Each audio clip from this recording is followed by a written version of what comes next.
Hey guys, this is Miriam at High Life Auto. I am out doing a video test drive on a 2003 Chevy Tahoe. If you've never been on my video test drives before, the way it works is I drive the vehicle on video and I tell you what I see, hear, think, smell, and feel to give you the best indication of being in the driver's seat without actually being in the driver's seat. I'm not a mechanic and this is not meant to be a 182-point inspection. Rather, this is meant to be a sneak peek into how the vehicle drives and any potential issues I notice as we're going along. So we'll take a look around the vehicle, we'll take a look under the hood, then we'll go for a drive. Alright, here we go. Alright, 03 Chevy Tahoe. Where do we start? Okay, so back here, rear tires are probably 65% would be my guess. You've got a little bit of rust right back there on the rear quarter panel. Otherwise, as far as wheel wells and rockers go, it doesn't look that bad on this side. Right here, up here on the front, the bumper is hanging a little bit, so there was probably a little bit of hitting something there. These front tires are not as good as back tires, but probably still 35%, 35-40% is what I'm guessing. The interior is a little bit rough. Driver's seat, you've always got that tear right there, but it's pretty bad on this one. It has not been detailed or anything, so it could definitely use a vacuum. Back here, you just have the 2 rows. You do not have the 3rd rows. Right now, there's stuff in the back. I'm going to go take care of that when I'm done with my test drive. The back needs a little bit of love. You can see the bumper. Probably it just looks like it was hit and then it kind of got rusty after that when the paint came off and all of that. This back door does open, but the hydraulics, these little things right here, they do not hold the thing up anymore, so I have to hold it up with my hand. Those hydraulics are like 14 bucks. They're not super expensive, not hard to replace, but then you've got all this storage room back here. As you can see, they've got a bunch of stuff stored back there. But this side, you got a little bit more going on. You can see whatever happened to the bumper here probably also happened right here. They got hit or something. It also happened up here. So this is, it's not loose, but you can see that it's not really all the way in there. But otherwise, as far as rust goes, I mean, it's pretty decent looking. You got up here on the front bumper, you got some rust and things like that. All right, under the hood. This is the Chevy 5.3, which is typically a beast of a motor.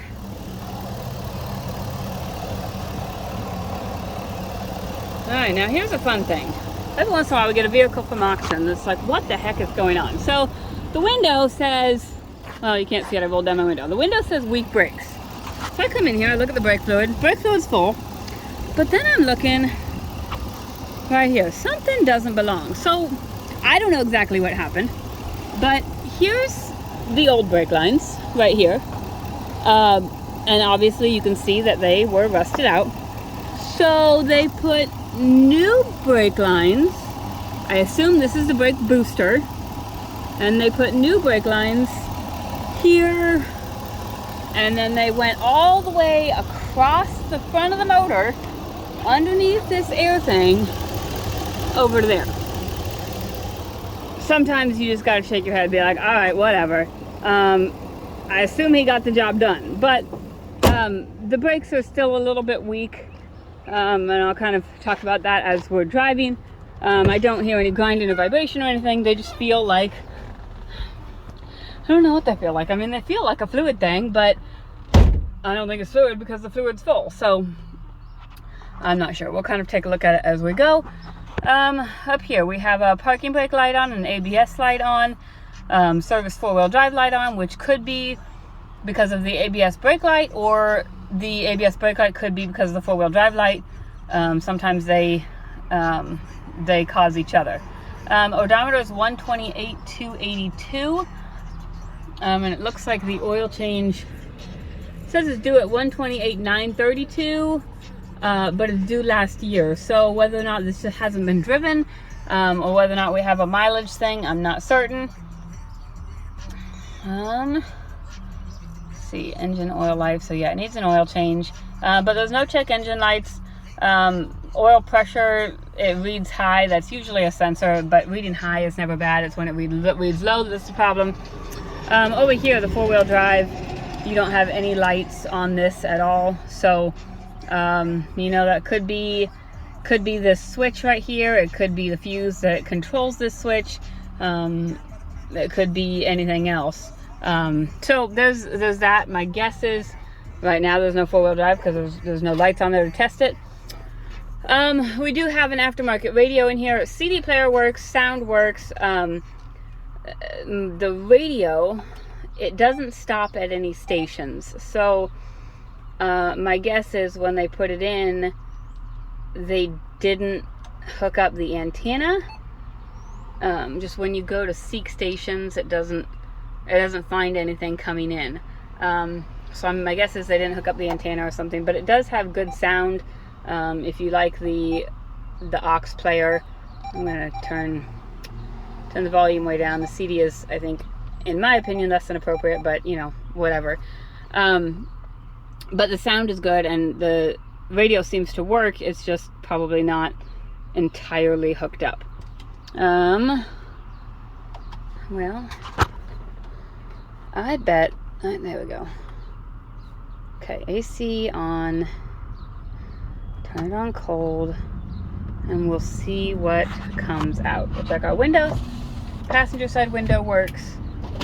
Rear passenger side window goes down, but the switch over here is a little funky, but it works. Driver's side window on the rear works, and the driver's side window on the front works. So I've got cool air blowing out. It's probably not ice cold, so could probably use a little bit of Freon would be my guess.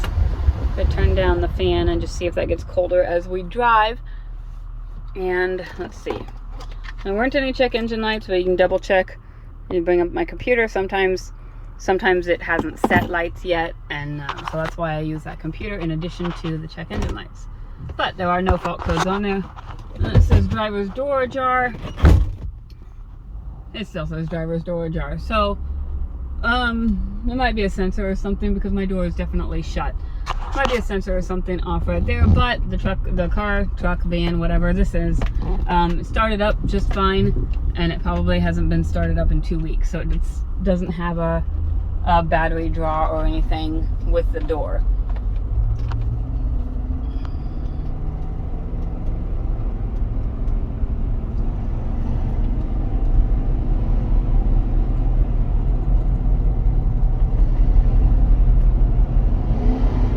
Alright, well, so here we definitely have an issue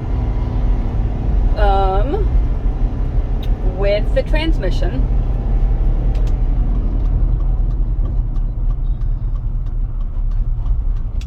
I thought they drove this one in from the auction, but I could be wrong.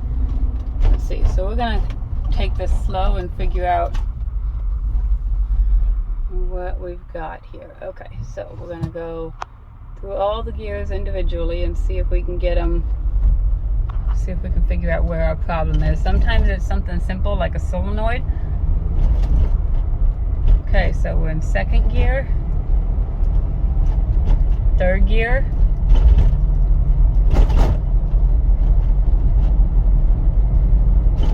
I don't think I'm going to be able to get any faster. There we go. Okay, so it doesn't shift into fourth gear is what our problem is. So I'll add this to Matt's list, but as of right now, you're looking at a vehicle that only goes into third gear, whether that's a transmission or whether that's a solenoid. The fluid, I did check the fluid. It's not bright red, but it didn't smell burnt or anything. So it just probably could use serviced. Whether that'll fix it or not, I'm not certain. I don't know that I've, oh gosh, I'm trying to think of these Chevy vehicles. I don't know that I've ever had one with a bad transmission. Doesn't mean it doesn't happen.